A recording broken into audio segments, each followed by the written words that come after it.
জন্ম মৃত্যু সব হচ্ছে আল্লাহর হাতে, আর বিয়াটা হচ্ছে আপনার আল্লাহর হাতে। আসসালামু আলাইকুম, সবাই কেমন আছেন? আশা করি সবাই ভালো আছেন। আমি আল্লাহর মধ্যে ভালো আছি। প্রতিদিনের মতো নতুন একটি ভিডিও নিয়ে আপনাদের মাঝে হাজির হলাম। আপনি প্রথমত জানবেন না, কোথাও যদি আপনার ছেলে বা মেয়েকে বিয়ে দিতে যান, আপনার ভাগ্যে যা আছে তাই করতে হবে।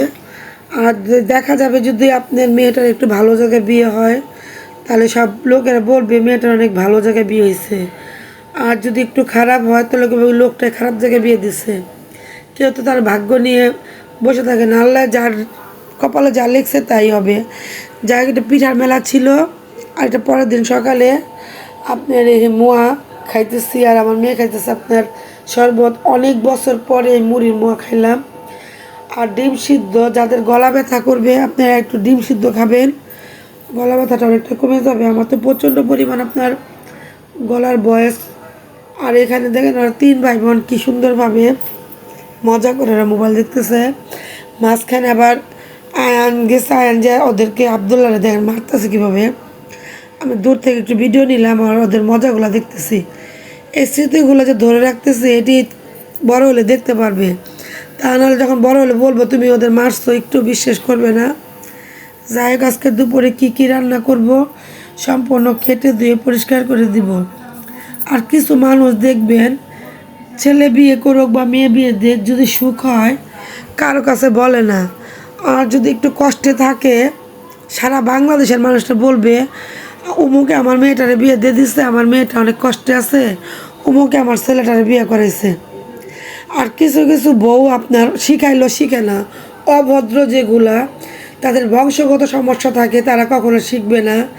আর দেখবেন যারা জাতের মেয়ে, তারা অল্পতে অনেক কিছু শিখে যাবে। এই যে ইন্ডাকশন ওভেনে রান্না দেখছেন, এখানে সম্পূর্ণ মেখে জুখে বসিয়ে দিল। এখানে চিংড়ি মাছটা ভুনা করে নিবে, নামানের রাখ দিয়ে ধরে মতো দিয়ে দিবে। তাই সবাইকে বলবো, বিয়ে মানুষের জীবনে একবার হয়। যারা প্রকৃতিপক্ষে ভালো ভদ্র মেয়ে, তারা মনে করবে আমার বিয়েটা একবারই হয়েছে, দ্বিতীয়বার কোনো জায়গায় আর বিয়ে বসবো না। আর যারা অভদ্র, বংশগত সমস্যা আছে, তারা চিন্তা করবে আমার বিয়ে তো হয়েছে, দরকার কি, এই স্বামীর ভাত খামো না, অন্য জায়গায় বিয়ে বসবো। এগুলো অনেক ফ্যামিলির মধ্যে মুরব্বীরা ধরনের কাজ করে থাকে। তাই সবাইকে বলবো, এই ধরনের কাজ যারা করবেন তারা কখনো এগুলো করবেন না। সবসময় চিন্তা করবেন মেয়েটা যেন স্বামীর ভাত খায়, সে চিন্তা ভাবনা করে মেয়েটার সংসারটা বসানোর চিন্তা করবেন। আর কিছু থার্ড পার্সন লোকেদের জন্য মেয়েদের সংসার ভেঙে যায়। যাই হোক, আজকে দুপুর অনেক কিছু রান্না করলাম। তো আজকে সংসার করা অনেক কঠিন, সংসার ভাঙা অনেক সোজা।